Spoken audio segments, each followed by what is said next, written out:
How to add an event to your Google Business profile. Hi, in this video, I'll be teaching you how you can add an event to your Google Business profile. So it is not difficult, just follow me as I'll be showing you a step-by-step tutorial on how to do so.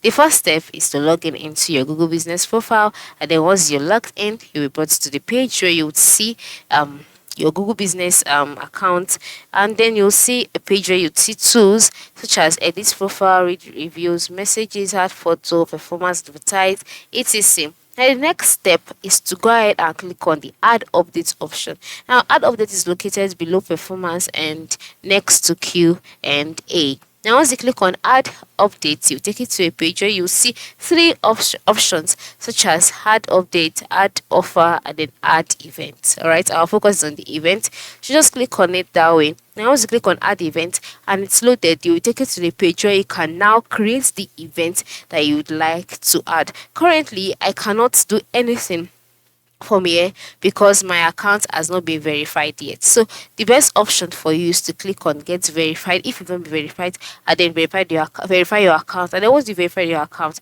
you'll see options on how you can add the event. Follow the options and the instructions, and then the event will be added automatically to your Google Business profile. It is very simple, quick and easy. Ensure you try it out now. Thanks for watching and have a nice day.